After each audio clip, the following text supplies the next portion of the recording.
Hello and welcome to Pluribus Fireside Chats. Not as good as FDRs, but hey, it's something. You may have seen that little intro that I put out. Yes, that's a very good intro. Got copyright claimed, but apparently I learned that because I'm not in the YouTube Partner Program, they can't put ads on it. Even though YouTube said that they would put ads on videos that they want to. It doesn't even matter if you're in the YouTube Partner Program. But apparently, since I'm not in the YouTube Partner Program, it's not going to be a problem. Like, they're not going to run ads, or maybe I misread it, I don't know. But essentially, that is, of course, a thing for a sub-series that I've technically already been doing. The sub-series is, I gave it a name now, it's an official name, called the EPU Files.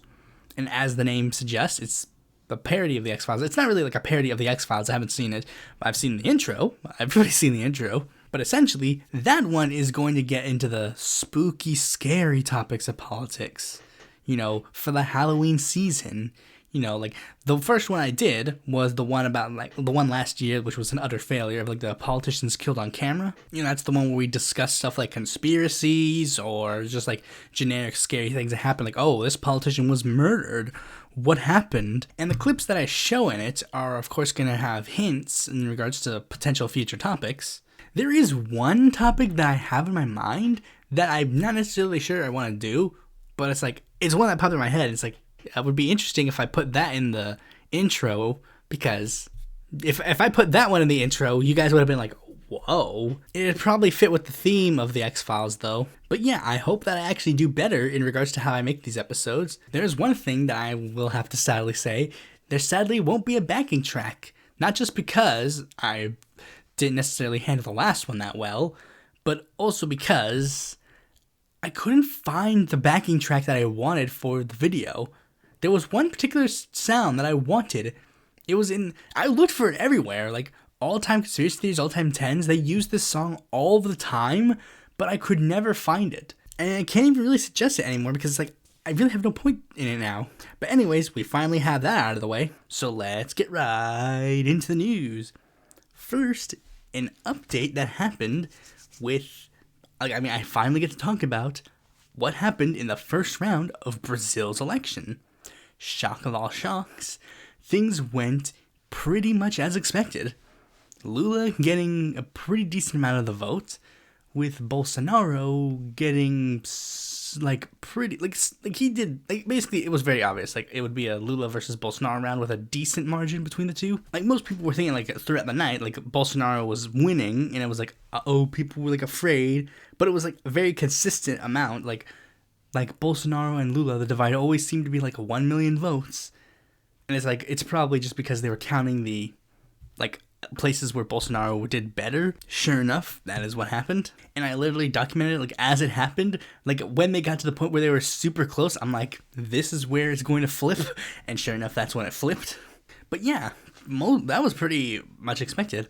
One very interesting thing that happened was that Ciro Gomes, who was wildly expected to get third place, wound up getting fourth place. The poll that happened right before the election showed Ciro in fourth place.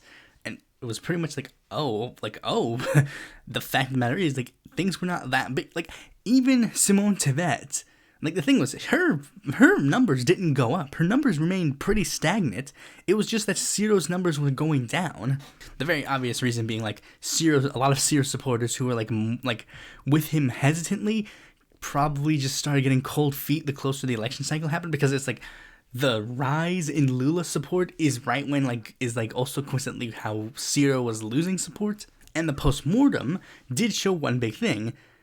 Lula was actually not that far off from getting 50%. And many people came to the conclusion that, because Ciro Gomes got 30%, so it's see, 3% for Gomes. And so people were oh, so obviously Ciro Gomes spoiled the election for Lula. And it's all Glenn Greenwald's fault, because Glenn Greenwald was legitimizing Ciro for the Brazilian left. To which I immediately had to burn bridges, because that is very obviously not true, for an abundance of reasons. For one, Lula was the one who got the most votes. He got 6 million more votes than Bolsonaro. And they don't have an electoral college, so no, there's no spoiler effect there. The second one, in regards to the spoiler question, is the fact that there is a second round. This is literally the reason why there is a 2-round system in Brazil, to prevent a potential spoiler effect. And another big thing is that Gomez did not need any legitimization. Ciro did not need any legitimization. He was a well-respected, well-known politician in Brazil. He didn't need some stupid journalist to give him legitimization. This was for the most part Americans taking their political system and then saying, Brazil's political system is basically like ours, so obviously that's what happened. When it's like, no, that is 100% not the case. And another thing is like Lula would have gotten 50% if Ciro wasn't in the race.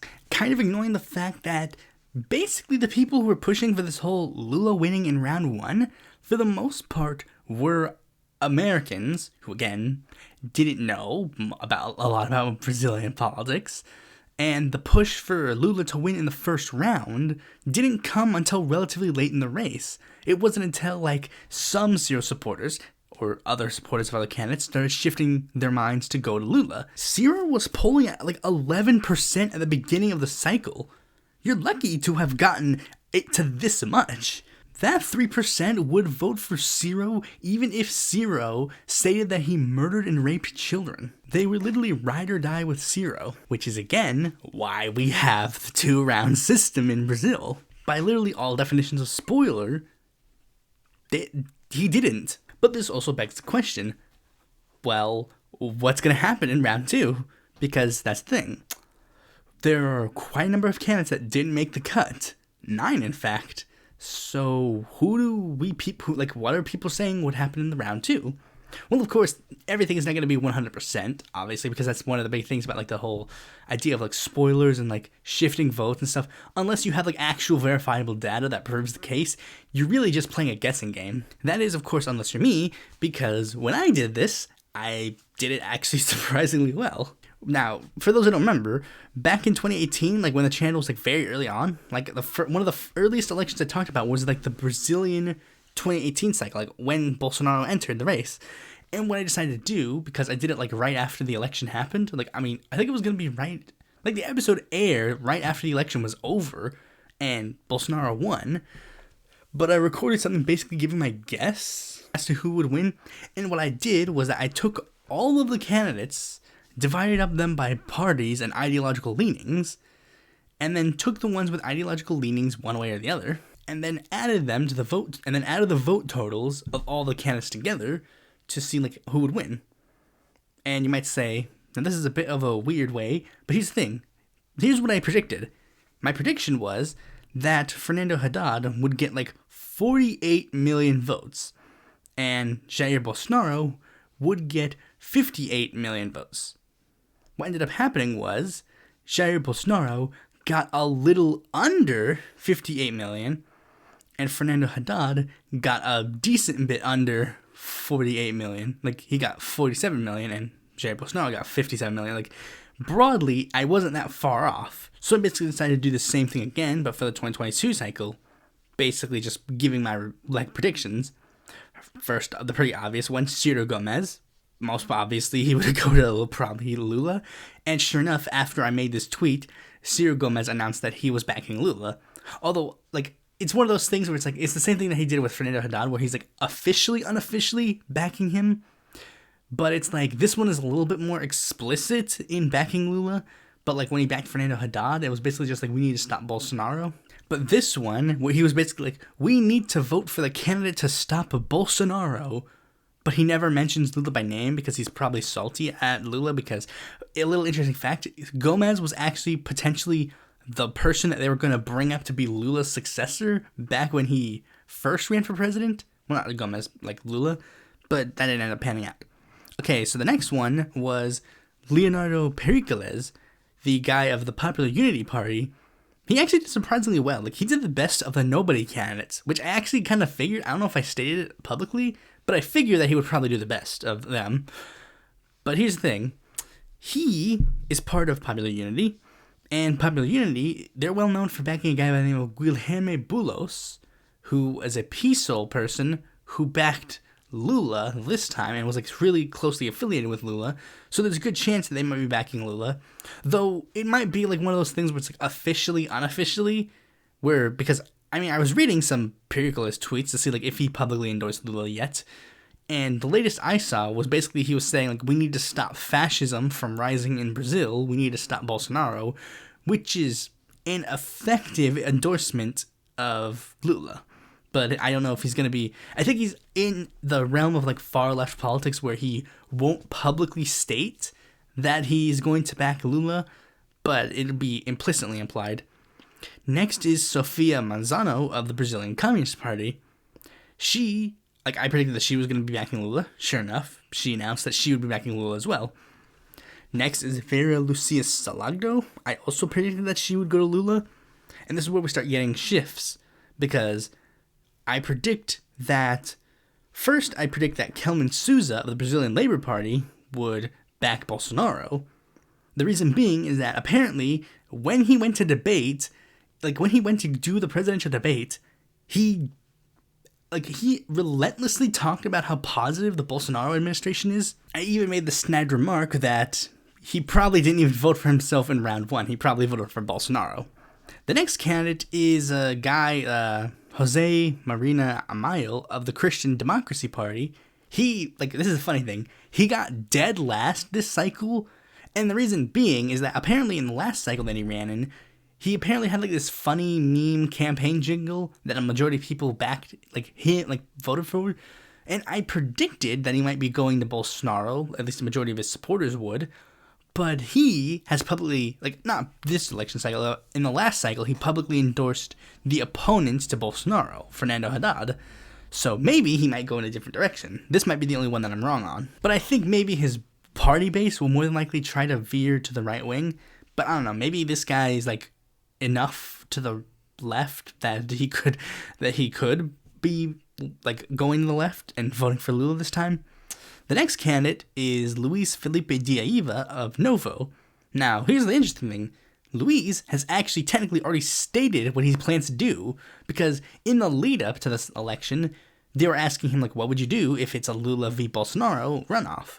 And he announced that he would publicly vote blank because he feels that either way, our country is doomed to populism. But I make the prediction that his party would veer to the right, so maybe a lot of them would probably be backing Bolsonaro. Now, the next one is Soraya Thronik of the Brazil Union. Now, here's the thing. She has been a very public critic of Bolsonaro, so I can't say with wholeheartedness that she would go to Bolsonaro. Her party might, but she probably won't.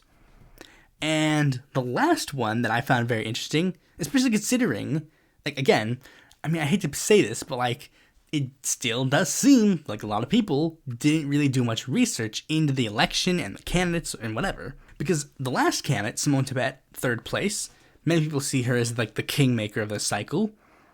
And I saw a lot of people openly state that, like, they were talking openly about how the fact that she would probably be backing Bolsonaro, given the fact that her and her party are center-right. Like, even if all of her supporters go to Bolsonaro, he won't win.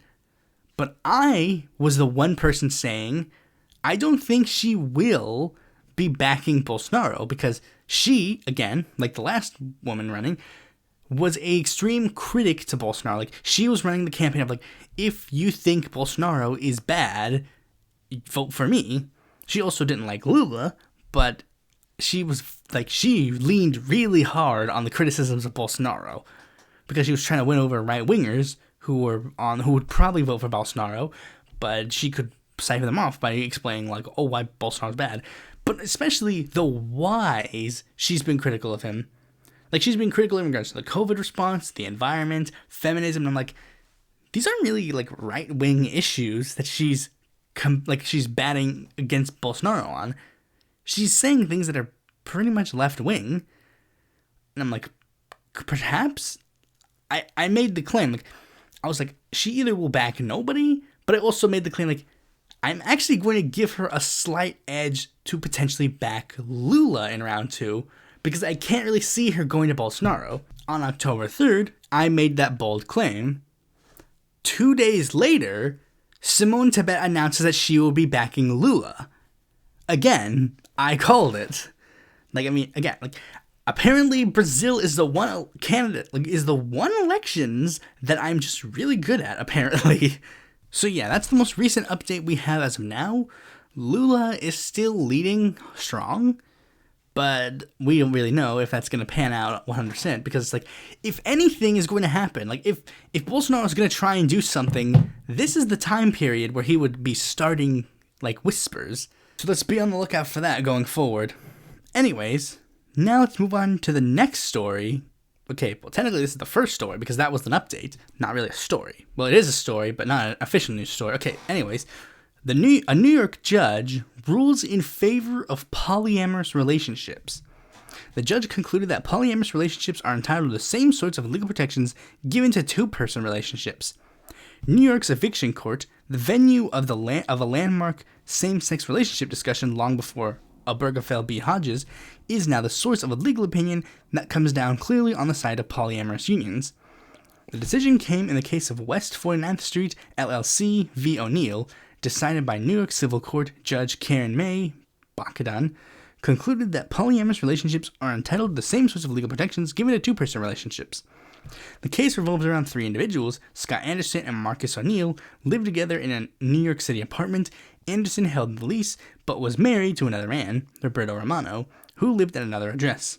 After Anderson died, the building's owner contended O'Neill had no right to renew the lease since he was just a roommate of Anderson and not a non-traditional family member. And basically, this case concluded that O'Neill had the legitimate right because it was pretty obvious that they were sort of living in a polyamorous sort of relationship. I don't know if this...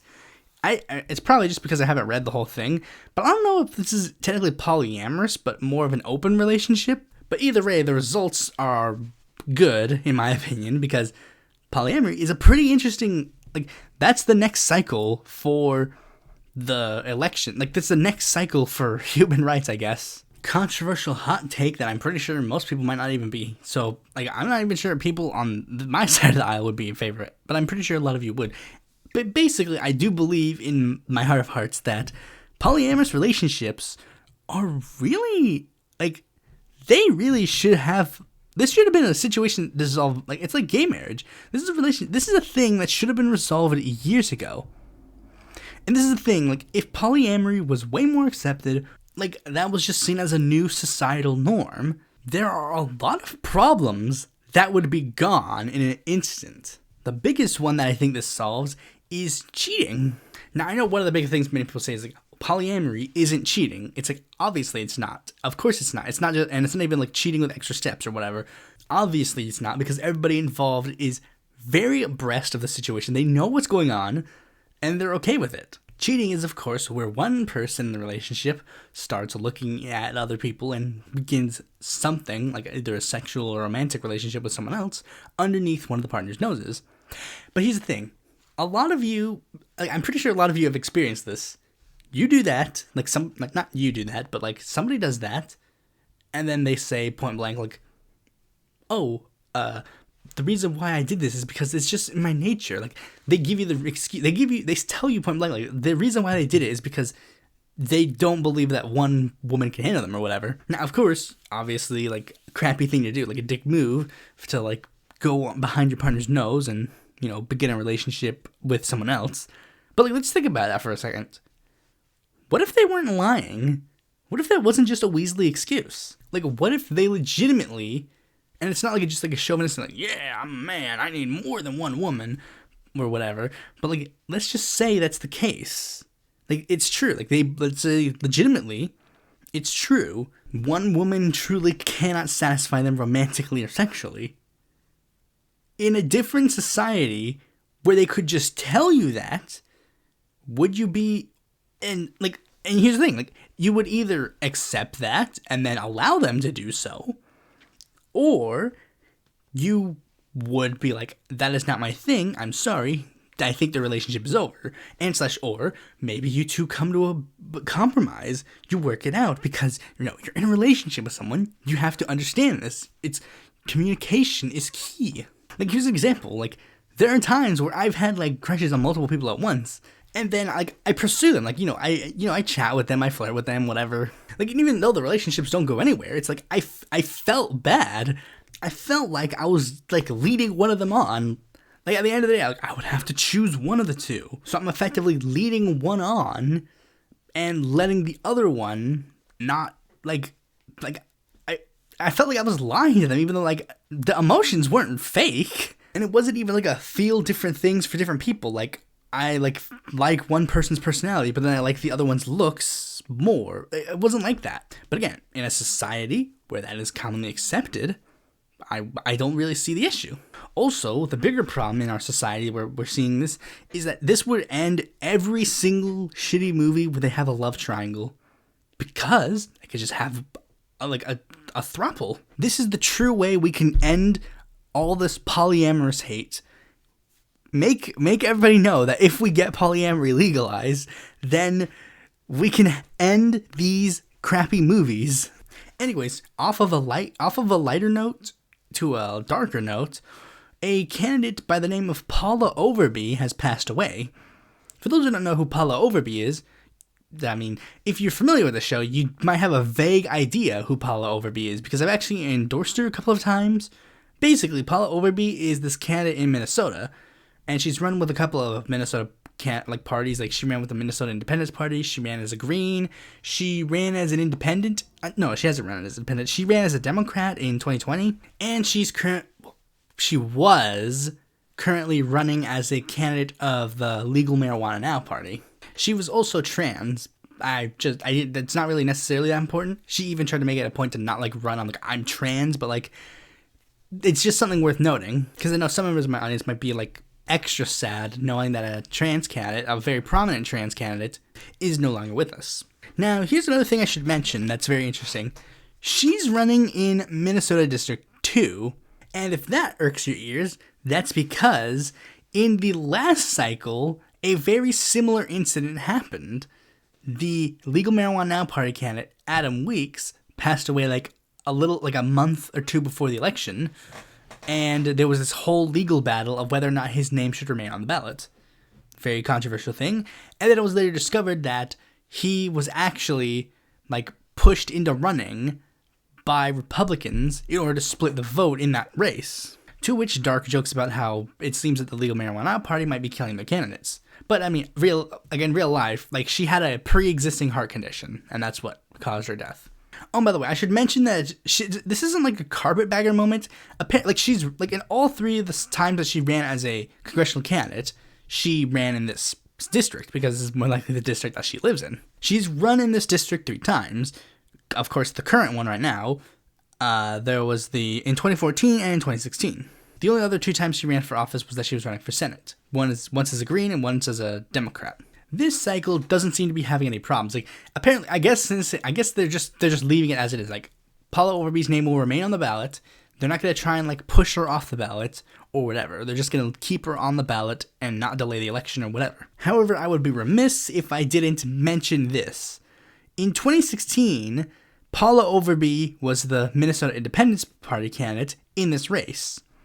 She got 7.79% of the votes. Pretty decent showing. Well, this was, I think, Angie Craig's first time running for the seat. She got 45.16% of the votes. And Jason Lewis got 46.95%.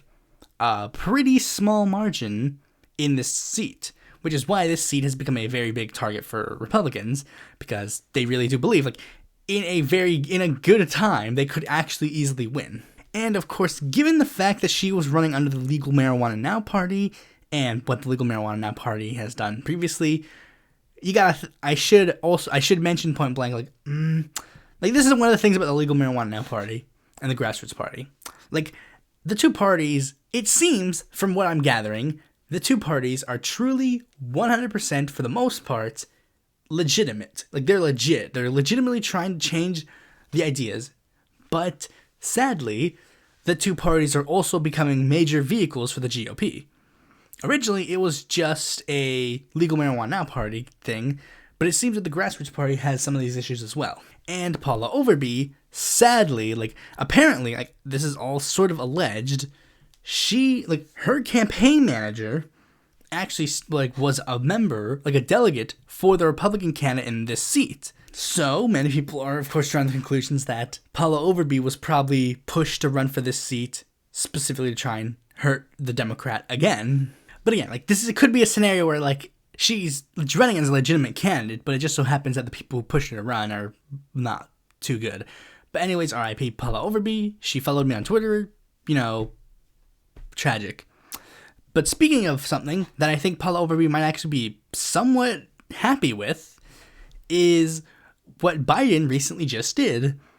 Biden announced that he would be pardoning all of those convicted on federal marijuana charges or people who were convicted in D.C. on marijuana possession, and is calling on all governors in the United States to do so as well, and has instructed Xavier Becerra, the head of Health and Human Services, and the Attorney General Merrick Garland. He's basically telling them that they're starting to look into the process of marijuana classification, effectively hinting at the fact that he will try to move marijuana from a Schedule I drug. And this one blew up left-wing Twitter. Shock of all shocks, the ones who supported Biden were extremely happy about this, but the ones who didn't vote for Biden were extremely mad and critical of this, saying that this was not good enough. The latter group basically stating that the amount of people that Biden will effectively be pardoning will be extremely little, like in the high thousands, essentially. Specifically because like the way he worded it makes it seem like because he's like, oh, we're going to pardon people for simple marijuana possession. But it's like, wow, we know for the most part, a lot of people are in jail because of that. That's not going to necessarily be what's on the papers. And the ones that it will be on the papers for are going to be extremely little.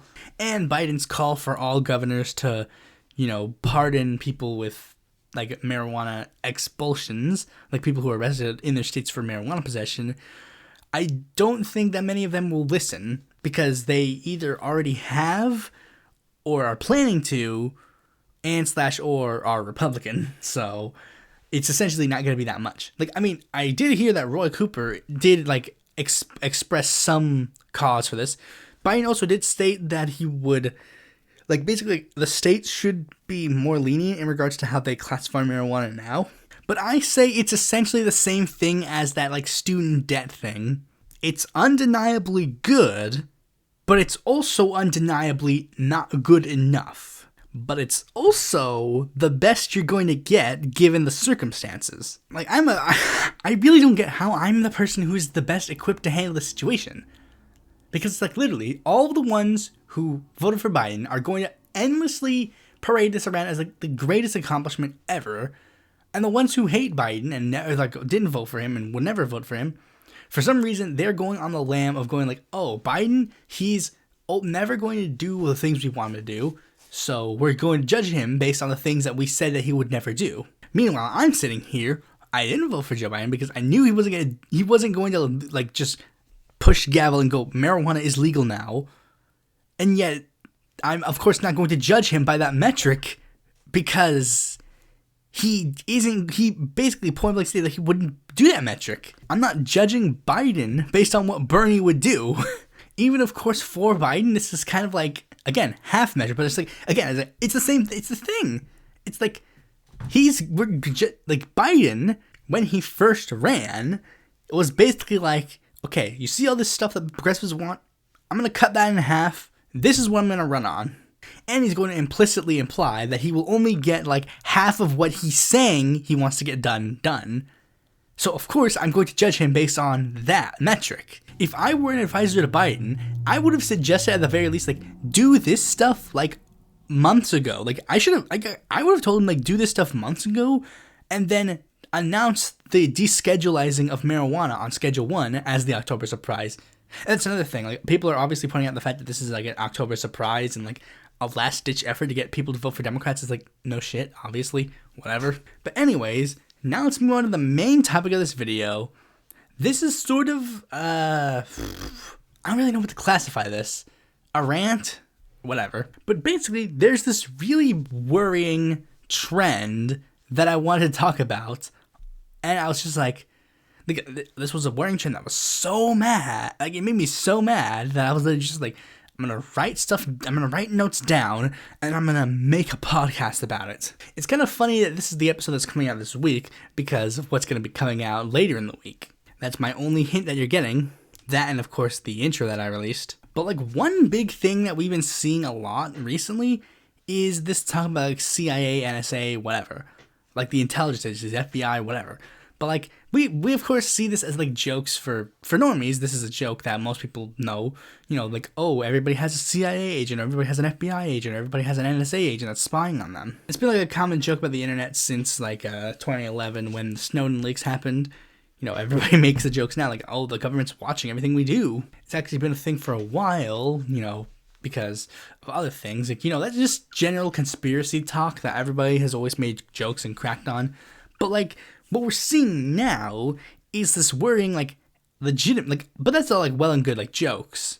But now we're starting to see it infiltrate political spaces. But again, not in the joking manner that we're used to. In a really serious context, in a very, very badly serious context. Ones that I truly do think are probably, like, just very bad. Just seeing this be, like, a legitimately accepted thing on the left now is, like, very bad. Now, of course, what I'm talking about is the idea that we have, like, feds infiltrating us all around the world. Like, you know, the stuff like, you know, like, oh, ContraPoint's a Fed, Vosh is a Fed, Jeff is an op, whatever. Like, we hear this all the time. The idea of, like, oh, this influential creator on the left is an op. Now, this actually started, like, I think it kind of, I don't know how long this has been, but I think it's kind of been a thing ever since the beginning, like, ever since late 2019, early 2020. That's kind of when, like, this kind of talk ended up getting, like, a lot more accepted. I don't know if there was, like, this big talk about it prior, because I wasn't in the left discourse prior, and there really wasn't any left discourse prior, so I don't think there really was that much of it. But that was probably because, like, the left was literally just smaller, so, like, any talk of that was definitely small. Like, this is usually, like, 30% of the left that feels this way, but it's, like, now, like, 30% of the left in 2010 was, like, 5 people. The 3% of the left now is, like, 1 million people, so it's like, okay, definitely it's gotten a bigger crowd. Now, for those who don't know, what the heck, like, why would this even be considered, like, an actual thing that can happen? Like, that seems like conspiratorial nonsense, whatever. Like, yeah, of course you would think that at the first glance, but here's the thing. The reason why this is commonly accepted is because of something called COINTELPRO. COINTELPRO, a majority of you probably already know this, but I'm just explaining it anyways for those who don't, was a government program that was started in the late 50s with the goal of taking down subversive groups and people in the United States. On the surface, that seems like a pretty standard thing, but let's take a look at some of the groups and people that were targeted by COINTELPRO. The Communist Party, Martin Luther King Jr., the Nation of Islam, Malcolm X, Mumia Abu-Jamal, Muhammad Ali, the Black Panther Party, Ernest Hemingway, John Lennon, Mario Savio, the Puerto Rican Socialist Party, the Young Lords, Abby Hoffman, Tom Hayden, John Lewis, Yoko Ono, the Socialist Workers' Party, Students for a Democratic Society. You're starting to notice a pattern here, right? All of the groups that I've listed that, like, were targets of COINTELPRO were left-wing groups. And I should be fair, I should list the right-wing groups that they targeted as well. The KKK, the American Nazi Party, the National States' Rights Party, and the United Klans of America. Oops, in my effort to list some of the right-wing groups they targeted, I accidentally listed all of the right-wing groups they targeted. And here's the thing, this isn't because of, like, a lack of the groups being prominent. This was the fucking 50s, 60s, and 70s. Like, American neo-Nazism was starting to become a thing in this era. And you're, of course, starting to notice, like, who are the left-wing groups that they target? Like, who are the left-wing people in groups they target? Activists? Writers? Like, I'm looking at a bigger list that shows a lot more names, and it's like, A lot of these people are college kids. Like, Mario Savio is one of the top people they targeted. He was a college kid at the time. His claim to fame was like a one speech. He didn't do anything else except for say one speech, and he was targeted by the FBI. Meanwhile, only the right-wing groups that are extremely fringe and extremely, like think about it, like the American Nazi Party, like, this was right when, like, the idea of American Nazism was taking off, but, like, the party itself did not. It wasn't until, like, the late 70s when it truly started taking off, and that was when COINTELPRO ended, because that was when Frank Church started looking into the CIA and FBI, like, what the heck are the intelligence agencies doing, and that's when he basically found out, like, and the story of how this came out was actually cool. It was actually really interesting. You can look up the video yourself. It's called Professor's Role in FBI Burglary Exposes Surveillance. And it basically goes into detail of how this professor, who was at one point a student, helped expose what COINTELPRO was. Essentially what happened was that a bunch of college students who were like lefty activists, you know, they were suspicious that the FBI was keeping tabs on them. Like a lot of other left-wing groups, they were everybody, like, they thought, like, they were thinking that we're being surveyed by the feds, but we can't really verify if that's the case. And if we go public with what we're saying, then essentially we would have been laughed off and considered, like, stupid. So then what they did was that they broke in to an FBI office that they lived nearby. Like, they chose a specific date because it was like when Muhammad Ali and John Frazier were gonna fight each other, because everybody would be busy watching that fight, so they're like, that's when we're going to strike. So they broke in, took a bunch of documents, and essentially just started digging and figuring out what the heck was going on. The information they found was what led to COINTELPRO coming out. Like, I think they found, like, things that they were proving that they were surveilling local things, but they also found, the way they described it was literally just, like, they just kept looking through a bunch of files, and the files seemed innocuous at first, but there's just this one word that keeps popping up, COINTELPRO, COINTELPRO, COINTELPRO, and they're like, what's going on? And as they looked into it, they figured out, like, what COINTELPRO meant, and then they started figuring out some things that were in the COINTELPRO files that kind of matched up. And I don't know if they specifically did this, but, I think, because they were smart, like, they figured out their findings, they coded their findings, they made sure the findings were very well known, and then they sent it off to news reporters. And as this was sort of like the beginning of when around this time, this was when this was like, of course, the beginning of when the CIA started becoming less popular. Like, I don't remember if Watergate was already a thing, but distrust for the government was at its peak. Like Vietnam War policy, potentially Watergate, like, hating the government was in. That was it was in at the time period. So most news organizations ran with it, and then of course that led to Frank Church, doing his subcommittee, figuring out what's going on, which led to more documents getting leaked. And I think that's when, because I was gonna say, I thought originally they had MLK suicide note, but I think that what they found just pointed in the direction of the MLK suicide note, not directly found the suicide note. Not suicide note, damn it, suicide letter, when the FBI sent MLK a letter telling him to kill himself. That's real. They were essentially the first YouTube commenters in that regard.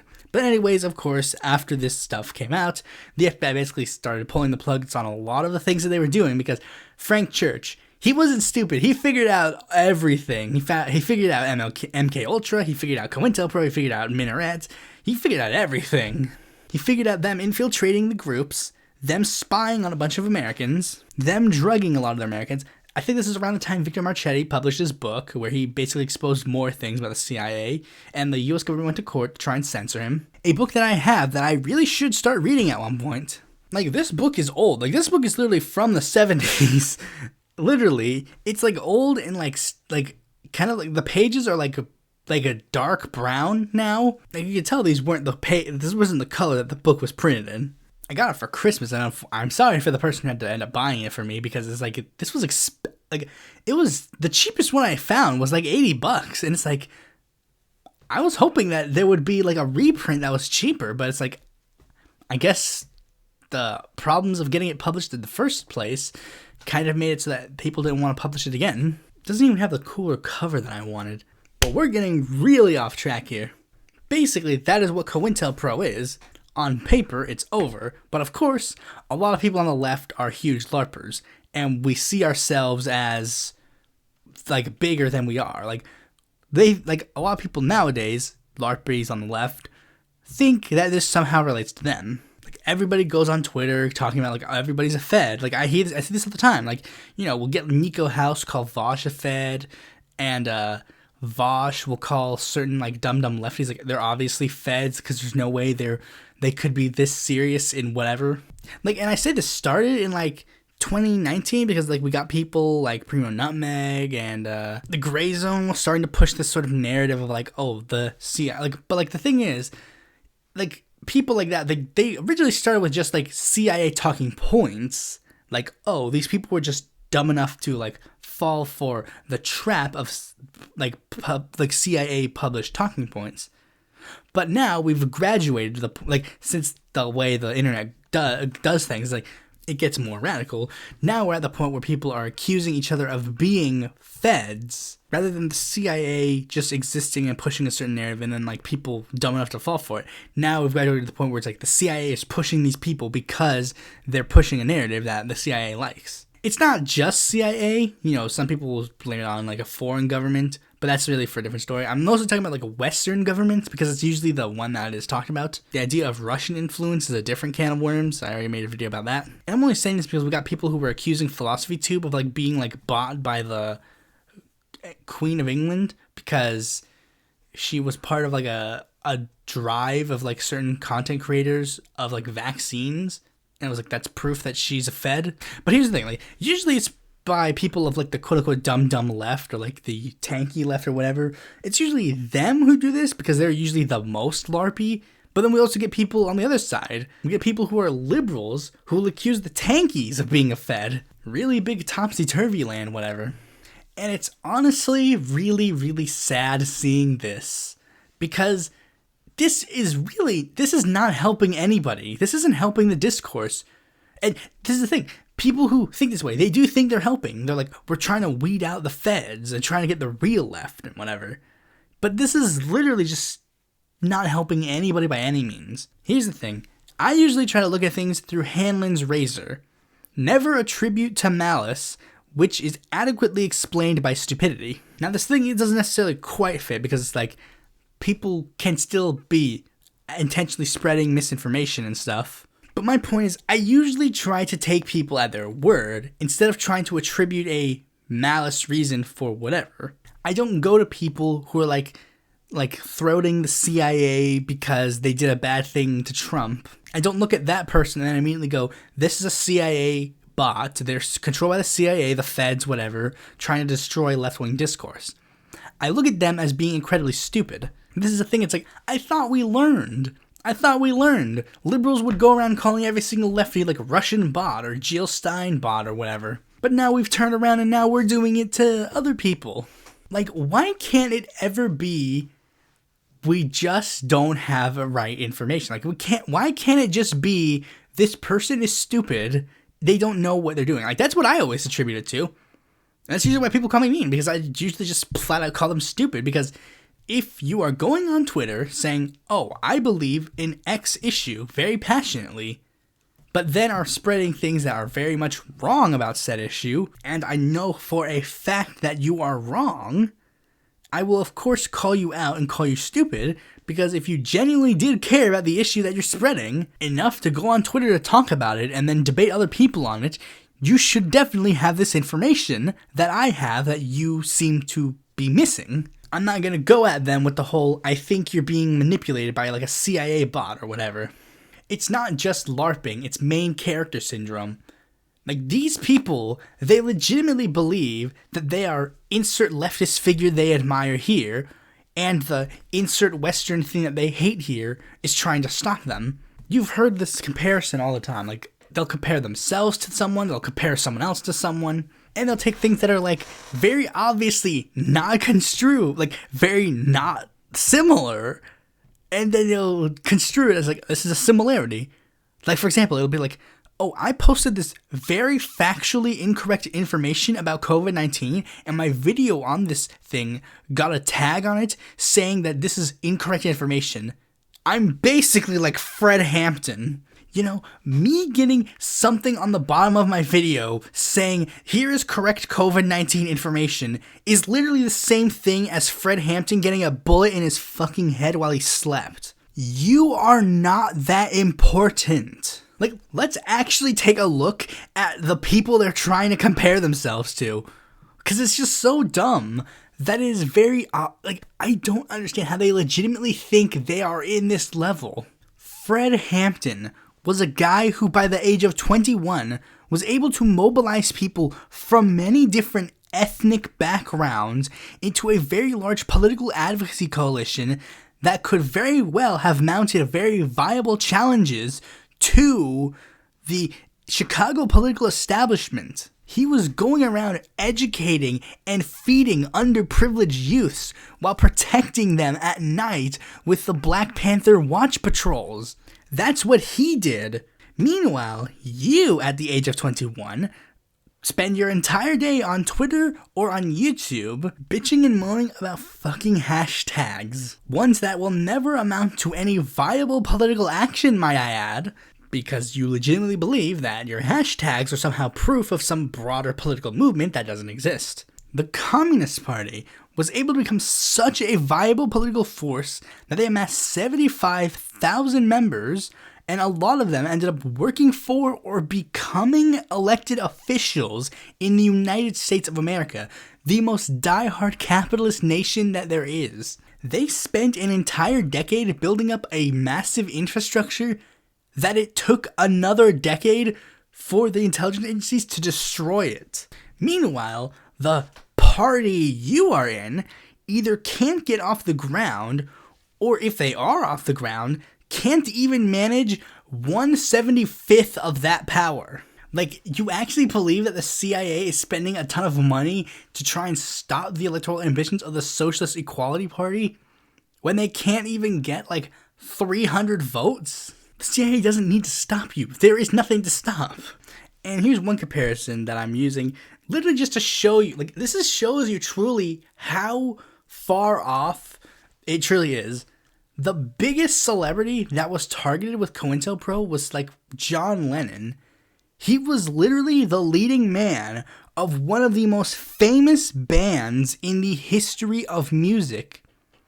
Meanwhile, the most famous person that the people are thinking are being attacked by this new COINTELPRO is a comedian conspiracy theorist that has literally no broad reach outside of the internet. This is one thing even they're starting to grasp, because you see that they fall back on certain things. On one end, he's the only person who's speaking truth to power, and he's gonna mount a viable campaign against the two-party duopoly.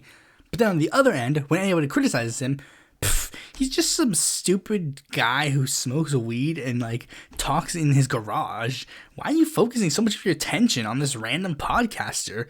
It's which is it? Even their illusion is starting to fall on them. Now here's the thing, if anybody who is anti what I'm saying, they're going to come into this thing and they're probably going to list a couple of examples of oh, but what about X example of the FBI, CIA, or NSA investigating this well-known leftist organization? They might bring up the African People's Socialist Party / Uhuru movement, the black group that was recently they were raided by the FBI, I think, or they were just or some of their members were being put in jail because they were allegedly conspiring with Russians to sow discord in American politics. I don't know the full extent of that case.